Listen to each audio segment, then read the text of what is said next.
사랑합니다. 네, 이렇게 일산교회에서 사역할 수 있도록 이제 해주신 허락하신 담임 목사님과 그리고 당회 장로님들 그리고 우리 교우님들께 감사드립니다. 열심을 다해서 사역을 해보도록 하겠습니다. 감사합니다. 네.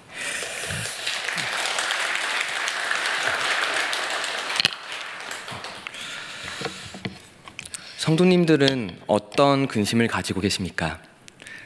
제가 23살처럼 보이지요? 네, 압니다. 감사합니다. 그렇게 보이진 않겠지만 제가 33살입니다. 네, 제 나이 정도가 되면은 많은 청년들 그리고 집사님들이 되신 분들은 여러 가지 근심에 빠지게 됩니다. 일단은 집을 구해야 된다는 어떤 그런 근심이 생기기 시작하고요. 그리고 직장 이직을 고민하기도 하고 누군가는 결혼을 고민하기도 합니다. 그러다가 40대가 되면은 이제 자녀들이 말을 안 들어서 이제 근심하기 시작하고요. 그리고 50대가 되면 은퇴가 점점 가까이 와지면서 그 다음에 어떻게 하지? 그런 근심이 빠지기 시작하고 60대가 되면은 이제 몸이 점점 노쇠화가 시작하면서 여러 가지 근심이 빠집니다. 근데 심지어는 유치원생들까지도 그런 근심에 빠진다는 거 아십니까? 오늘 저녁에 우리 엄마가 돈가스 하나 해줘야 되는데 이런 근심들, 그런 다양한 근심을 우리는 모두 다 가지고 살아나갑니다. 참 재미있는 것은 이 근심에 대해서 우리는 많이 생각을 해본 경험이 많지 않다는 겁니다. 근심을 너무나도 많이 하며 살아나가지만 그러나 이 근심에 대해서 골똘하게 생각해 보신 적이 있으십니까? 오늘 이 시간 이 근심에 대해서 하나하나 살펴보면서 올바른 근심 그리고 근심을 잘하며 살아나가는 우리가 모두가 되어지기를 소망합니다. 고린도 교회는 많은 문제를 가지고 있었습니다. 가장 커다란 문제는 분열이었지요. 근데 이 분열뿐만이 아니라 성적인 타락 그리고 우상 섬김 온갖 죄악들이 이 고린도 교회에는 가득했습니다. 이것을 바라본 사도 바울은 마음이 찢어질 듯이 아팠을 것입니다. 왜냐하면 박해를 당하면서도 정말 아비의 마음으로 품어서 하나하나 세워냈었던 교회가 바로 고린도 교회였기 때문입니다. 그래서 이렇게 잘못되어지는 모습을 보면서 사도 바울은 가만히 둘 수가 없었습니다. 그래서 편지를 적게 됩니다. 그게 고린도전서였습니다. 그리고 고린도전서를 통해서 분열에 대해서 잘못되어졌다. 그리고 성적인 타락에서 돌아와라. 그리고 예배 시간에 옷 입는 모습은 이렇게 돼야 된다 등등 여러 가지 조언을 아끼지 않았습니다. 근데 그것이 얼마나 잘 먹혔을까요? 쉽게 먹히지는 않은 걸로 보입니다. 그래서 디도라는 인물을 또한 보내고 그리고 여러 번에 걸쳐서 그 고린도 교회가 회개했다는 사실을 이제 하나하나 알기 시작합니다. 근데 이 과정에서 사도 바울은 하나의 근심이 있었습니다. 무엇이냐면은 자신이 그렇게 잘못되어졌다라고 적은 것을 들은 고린도 교인들이 혹여나 커다란 근심에 빠져서 무너지진 않을까. 오히려 그걸로 교회가 다시 더욱더 세워져야 되고 그들이 변화되어져야 되는데 혹여나 내가 너희들 이런 부분 잘못했으니까 고쳐야 돼 라는 이야기를 듣고 무너지진 않을까라는 근심에 빠졌던 모습이 있었습니다. 고린도서 7장 8절을 한번 보도록 하겠습니다. 그러므로 내가 편지로 너희를 근심하게 한 것을 후회하였으니.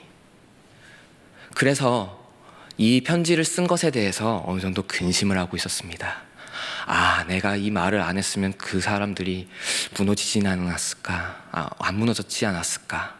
오히려 내가 이 편지를 쓰므로 말미암아 그 사람들이 무너지는 건 아닐까라는 그런 근심과 또한 후회가 가득했다는 것이죠.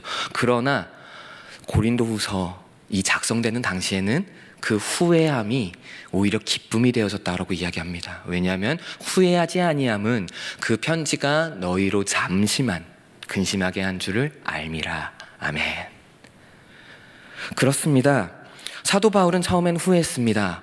혹여나 내가 너무 날선 걸로 표현한 건 아닐까? 그 사람들의 마음을 너무 찢어지게 아프게 한 건 아닐까라고 후회했지만 그러나 디도를 통해서 들은 이야기는 그 고린도 교회 교인들이 변화되어졌고 오히려 회복되어지고 있었다라는 소식을 접했기 때문에 오히려 그것이 기쁨이 되어지기 시작합니다. 그래서 이 사건을 바라본 사도 바울은 근심에 대해서 정리하기 시작합니다. 크게 두 가지로 정리를 하는데요. 고린도후서 7장 10절을 한번 같이 살펴보도록 하겠습니다. 하나님의 뜻대로 하는 근심은 후회할 것이 없는 구원에 이르게 하는 회개를 이루는 것이요 세상 근심은 사망을 이루는 것이니라. 아멘. 여기서는 크게 두 가지로 근심에 대해서 정의를 내리고 있습니다. 하나는 하나님의 뜻대로 하는 근심입니다. 그리고 다른 하나는 세상 근심입니다. 하나님의 뜻대로 하는 근심은 회개에 이르게 하여서 구원에 이르게 하는 근심이었습니다. 근데 반대로 세상 근심은 사망에 이르게 하는 그런 뼈아픈 근심이라고 사도 바울은 하나하나 정리하고 있습니다. 이를 살펴보면 근심이라는 것이 마냥 나쁜 것은 아닙니다. 우리들의 삶 가운데는 근심이 있어야 합니다. 자, 어떤 근심이냐면은 세상 근심이 아니라 하나님의 뜻대로 한 근심이 우리들에게 있어야 한다는 사실을 알 수가 있습니다. 우리가 흔히 하는 근심은 아마 세상 근심이실 겁니다. 무엇을 먹을까, 무엇을 입을까, 또한 무엇을 마실까 하는 그런 근심이지요. 그래서 우리는 신앙생활을 하면서 근심하지 말라라는 이 표현을 들으면서 근심할 때마다 어느 정도 죄악감을 느꼈을 겁니다. 누가복음 12장 28절 29절을 한번 살펴볼까요? 오늘 있다가 내일 아궁이에 던져지는 들풀도 하나님이 이렇게 입히시거든 하물며 너희일까 보냐. 믿음이 적은 자들아 너희는 무엇을 먹을까 무엇을 마실까 하며 구하지 말라, 근심하지도 말라라고 표현하고 있습니다. 하나님은 이렇게 말씀하십니다. 내일 들어갈 그 아궁이에 들어갈 들풀마저도 사랑하는데 너희들은 얼마나 사랑하겠느냐. 들풀보다도 하나님의 형상으로 너무나도 존귀한 존재로 만든 것이 바로 너희들인데, 그런데 하나님께서 너희들을 책임지시지 않겠니? 라고 표현하고 있는 겁니다. 그래서 예수님께서 그렇게 말씀하십니다. 근심하지 말라. 이 표현을 반대로 생각하면요, 우리가 세상 근심에 쌓여가지고 살아나가는 모습은요, 어느 정도 죄악된 모습인 거는 맞는 것 같습니다. 하나님께서 우리를 책임져 주시겠다고 말씀하고 계십니다. 저 아궁이에 내일 들어갈 들풀마저도 내가 다 입히는데 그것보다도 훨씬 더 아름답고 또한 사랑스럽게, 그리고 그것보다도 훨씬 더 내가 사랑하는 너희들을 내가 안 입혀주겠니? 라고 말씀하시는 겁니다. 하나님은 우리들에게 분명히 약속하신 겁니다. 내가 너희들을 다 입혀줄게. 세상 근심하지 마라. 내가 너희들을 어떻게든 책임져 줄게. 그러니까 걱정하지 마. 라고 말씀하신 겁니다. 그래서 우리가 세상 근심하는 거는 조금은 접어두었으면 좋겠습니다. 그래서 사도 바울은 이렇게 말한 겁니다. 세상 근심은 사망이다 라고 표현한 겁니다. 왜냐하면은 세상 근심을 하다 보면요, 제가 경험상이요, 하나님을 점점 떠나기 시작합니다. 제가 우리 청소년을 볼 때마다 가장 마음이 무너지는 경우가 언제인지 아십니까? 시험 기간이 되면 우리 아이들이 예배 자리에서 사라질 때, 그때가 가장 마음이 아픕니다. 그 아이들 왜 예배 자리 가운데서 벗어났겠습니까? 세상 근심이지요. 시험 성적 잘 받아서 그래도 대학 들어가야 내가 나중에 먹고 살 수 있지 않을까? 그런데 그것보다 더 중요한 게 있지 않습니까? 하나님이요, 구원이요, 우리에게 주시는 그 사랑을 붙잡고 정말 세상 끝날까지 하나님 붙잡고 살아나가는 거예요. 그래서 나중에 우리들에게 주어진 그 천국이 사실은 그 시험 성적보다도 우리가 무엇을 먹을까 무엇을 마실까 그 걱정하는 것보다 더욱더 중요한 문제 아닙니까? 그래서 세상 근심은요, 하나님으로부터 점점 우리를 떨어뜨려 놓습니다. 예배 자리 가운데 쉽게 나가지 못하게 하고요. 세상 근심하다 보면은 우리가 하나님께 헌신하는 자리를 자꾸 벗어나게 만듭니다. 그래서 결국은 사망에 이르도록 하는 그런 잘못된 모습으로 빠지게 만듭니다. 그래서 우리는 세상 근심을 내려놓아야 됩니다. 하나님이 분명하게 약속하시지 않습니까? 내가 너희를 반드시 책임져 줄게. 세상 근심 내려놔라. 내가 너희들을 반드시 입혀줄 거고 반드시 먹여줄 거고 반드시 너희들을 인도해 줄게 라고 예수님께서 약속하고 계시지 않습니까? 그래서 우리는 세상 근심을 좀 내려놓았으면 좋겠습니다. 대신에 우리가 해야 될 근심이 하나가 있습니다. 무엇이냐면은 하나님의 뜻대로 하는 근심입니다. 저는 이 근심을 거룩한 근심이다 라고 좀 칭하고 싶습니다. 이 거룩한 근심은 어떤 거냐면은 오늘 고린도 교회의 교인들 모습을 보면 하나님 앞에서 내가 잘 살고 있는지 거기서 오는 근심입니다. 하나님 앞에 서면은 우리는 두려워해야 되는 게 마땅합니다. 왜냐하면 우리 안에는 너무나도 죄악이 가득하기 때문입니다. 하나님께 차마 얼굴을 들 자격조차 없는 존재, 사실은 하나님 앞에 나올 자격조차 없는 존재들이 바로 우리들이기 때문에, 그렇기 때문에 하나님 앞에서 우리는 두려워해야 됩니다. 이 두려워하는 감정은 곧바로 어디로 연결되어져야 되느냐? 거룩한 근심으로 연결되어져야 됩니다. 내가 하나님 앞에 잘 살고 있는지, 나의 삶이 하나님을 정말 기쁘게 하고 있는 그런 삶으로 나아가고 있는지, 이것에 대한 근심이 있어야 됩니다. 이게 바로 고린도 교인들이 했었던 근심입니다. 사도 바울이 여러 가지 이야기했습니다. 너희들 안에 분열 있지? 그거 그러면 안 돼. 오직 우리들의 머리 되신 분은 예수 그리스도 한 분뿐이야. 너희들 성적으로 타락하지? 그러지 말아야 돼. 하나님은 그것을 절대로 기뻐하시지 않아. 절대로 용납하시는 분이 아니야. 너희들 안에 또한 하나님보다 더 귀중하게 여기는 우상덩어리도 너무도 많지? 그 길에서 좀 벗어나줘 라고 하면서 사도 바울은 그 고린도 교인에게 간절히 이야기했습니다. 이걸 들은 고린도 교회는 분명히 근심했을 겁니다. 어떡하지? 내가 하나님 앞에서 잘못을 저질렀네. 그것과 연결된 것이 바로 회개입니다. 하나님 앞에서 두려워했기 때문에 내가 그 죄악에서 이걸 어떻게 해결하지라는 어떤 그런 근심에 휩싸이면서 회개로 나아갑니다. 이 회개가 얼마나 아름답습니까? 때로는 이 회개의 자리 가운데로 나가는 게 어려울 수도 있습니다. 그렇지 않습니까? 너무나도 근심하여서, 너무 두려워서요, 하나님 앞에 차마 나아갈 용기가 안 나타나는 경우도 있습니다. 그런데 성도님들, 돌아온 탕자의 비유를 한번 생각해 보시기 바랍니다. 아버지에게 먼저 내가 상속받을 모든 재산을 주시옵소서라고 하고 재산을 들고 나갑니다. 근데 그거를 흥청망청 쓰다가 자기의 유흥을 위해서 쓰다가 다 잃어버립니다. 친구마저도 다 잃어버리지요. 그때 고민하기 시작합니다. 내가 이제 어떻게 살아나가야지? 무엇을 먹고 살아나갈까? 그때 떠오른 것이 바로 아버지였습니다. 그래도 내가 아버지의 집에 있었을 때는 먹고 사는 문제가 그래도 해결됐었는데, 그래서 아버지께 나아갑니다. 근데 그래도 양심은 있었어요. 무엇라고 이야기했습니까? 아버지, 저를 아들로 안 받아주셔도 됩니다. 저를 종으로 부려주시옵소서. 제가 그냥 먹고 사는 문제만 어떻게 해결될 수 있도록 저를 용서해 주세요. 저를 받아주세요 라고 이야기합니다.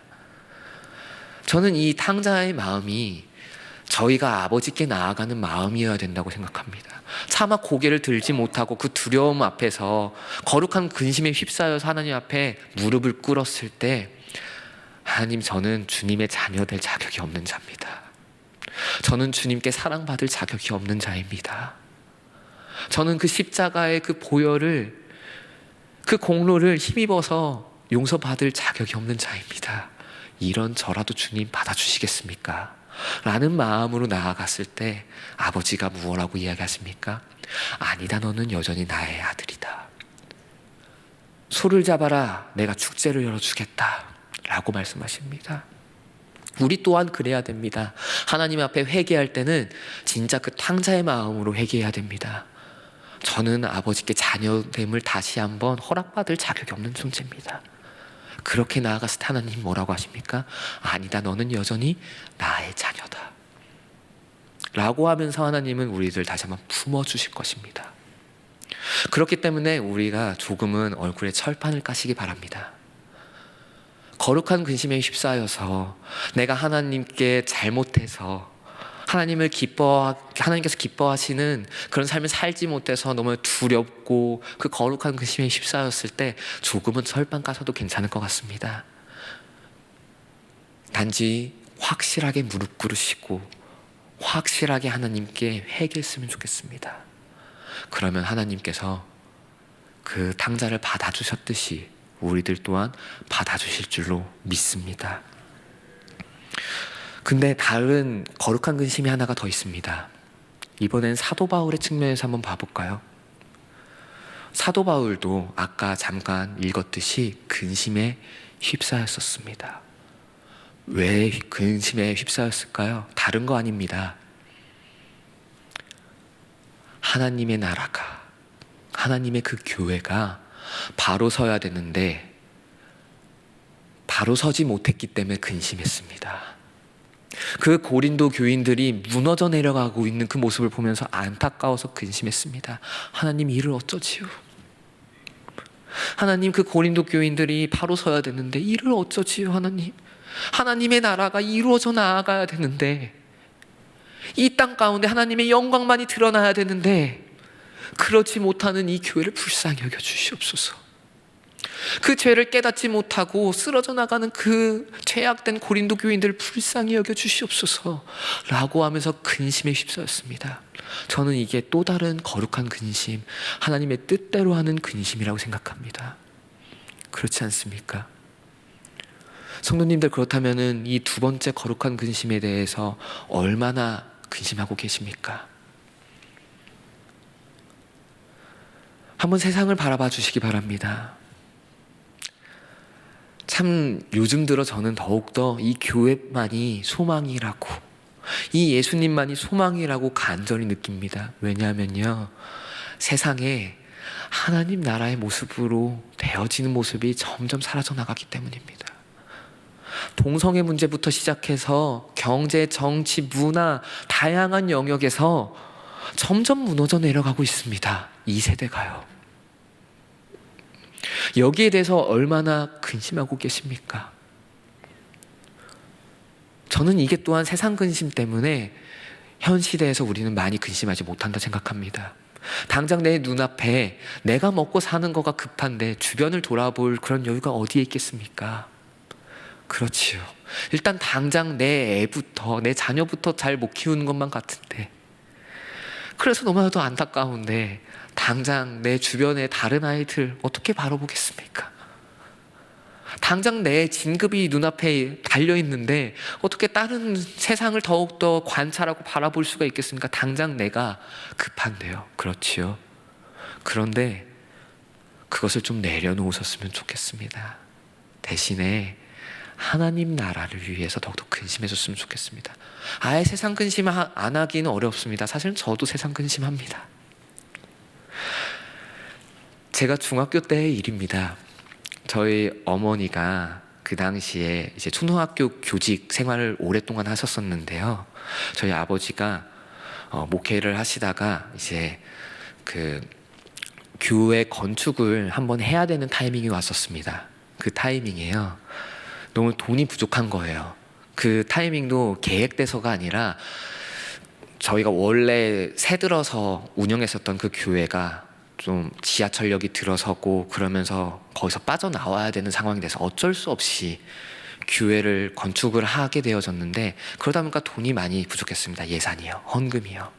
그래서 저희 어머니가 그 당시에 그 교직을 내려놓고, 그리고 그 교직을 내려놨을 때 은퇴금이 나오지 않습니까? 그 공무원이다 보니까 연금이 있는데 그 연금을 일시불로 받을 수가 있어요. 그걸 일시불로 받아서 헌금을 하셨습니다.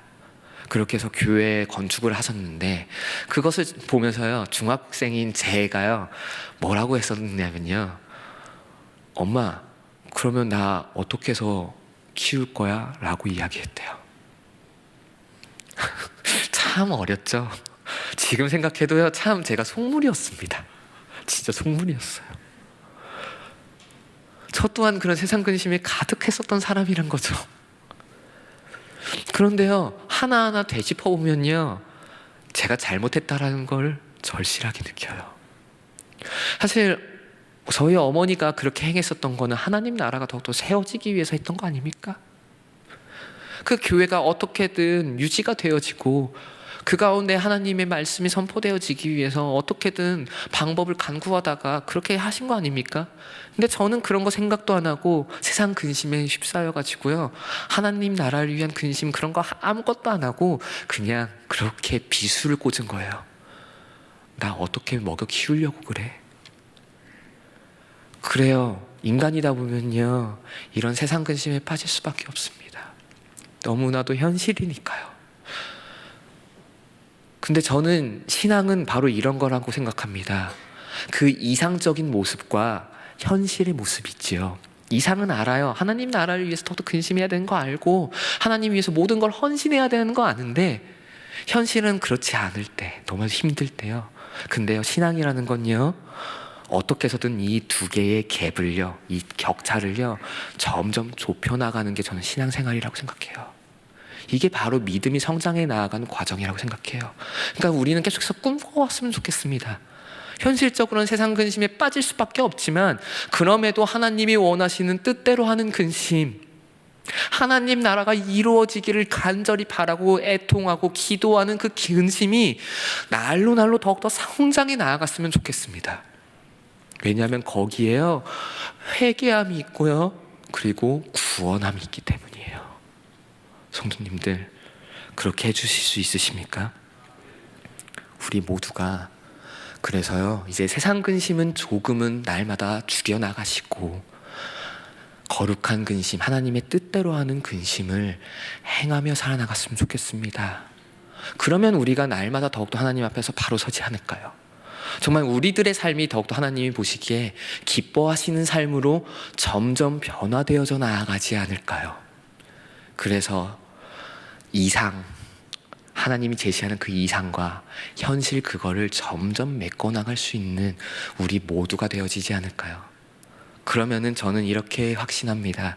우리 일산교회를 통해서 하나님은 분명히 일하시고, 또한 우리가 차마 생각지도 못할 정도로 더욱더 커다란 은혜와 축복이 우리 일산교회를 통해서 가득 흘러 넘쳐나갈 거라고 저는 분명하게 믿습니다. 말씀을 맺겠습니다. 우리는 근심을 달고 살아나가는 자들입니다. 그런데 어떤 근심을 더 많이 하느냐가 중요해요.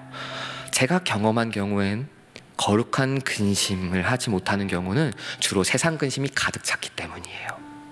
그래서 어떻게든 하나님께 회개 자리 가운데 나오고 예배 자리 가운데 나와야 되는데 우리의 밥벌이 때문에 못 나오고, 그런 경우 참 많아요. 아까 읽은 누가복음 12장 29절 뒤에 어떤 말씀이 있는지 아십니까? 누가복음 12장 31절입니다. 다만 너희는 그의 날 구하라. 그리하면 이런 것들을 너희에게 더하시리라. 아멘. 세상 근심이 아니라 거룩한 근심을 행해나갈 때 하나님은 그 모든 것들을 채워나가시고 우리의 연약함을 들어쓰사 그 위대한 하나님 나라를 우리를 통해 이루실 것을 저는 간절히 바라보고 또한 믿습니다. 성도님들, 우리 함께 거룩한 근심을 더욱더 많이 하시지 않겠습니까? 부탁드립니다. 세상 근심보다는 거룩한 근심을 더욱더 많이 하는 우리 성도님들이 되기를 그렇게 부탁드리겠습니다.